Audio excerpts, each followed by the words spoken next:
Russian armies crossed the Danube while the Black Sea Fleet started causing severe damage to Turkish naval infrastructures.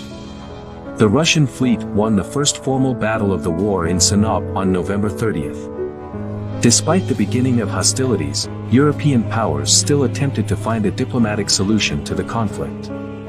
France, Great Britain, Austria, and Prussia organized the Vienna Conference, during which representatives of the four nations created a note to be sent to Tsar Nicholas I and Sultan Abdülmecid I with potential peace terms.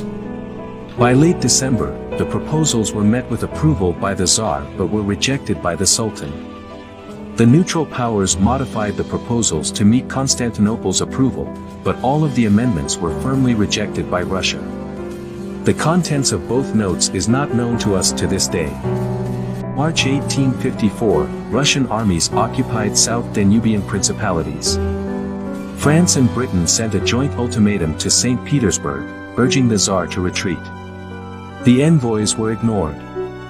On March 28, 1854, the United Kingdom and France jointly declared war on the Russian Empire. The time of diplomacy was over, all the actors were in play for the Crimean War.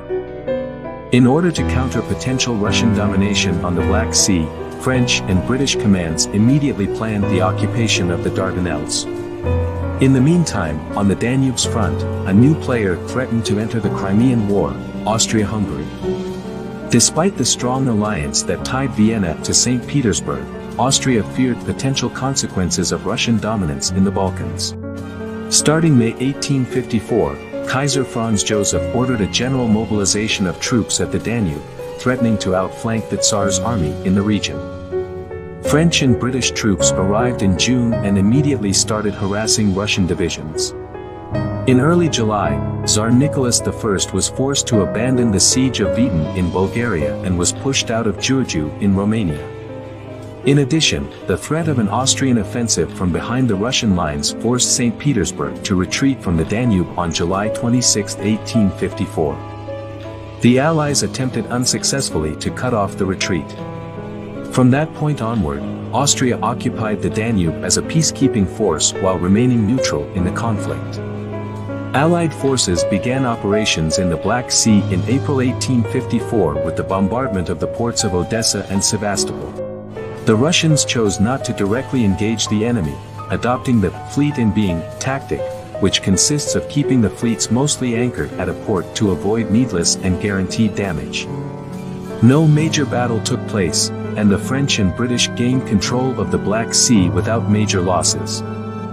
The Russian evacuation of Moldavia and Wallachia should have ended the Crimean War.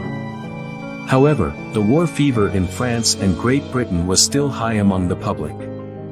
The government of the two allies thus chose to continue the conflict and pursue the Tsar's armies into Russia's mainland. In September 1854, 360 ships sailed from the Bulgarian city of Varna to the Crimean Peninsula. On the 13th, Allied troops disembarked in Eupatoria and occupied the town. By the next day, the remainder of the troops landed completely unopposed on different points of the peninsula. Russians were surprised by this turn of event, as incorrect intelligence informed St. Petersburg that the main invading force would disembark in Kacha, in the vicinity of Sevastopol. Allied forces in Eupatoria started marching on Sevastopol on September 18.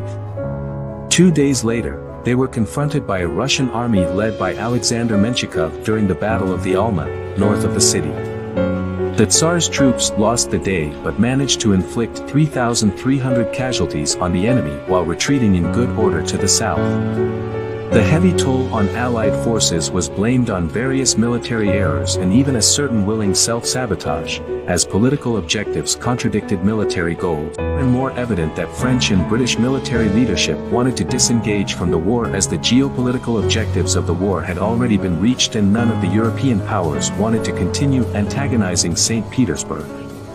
However, Tsar Nicholas I's insistence on offering heavy resistance in Crimea and public pressure on Napoleon III and Westminster left little room for possible negotiations without a total Allied victory.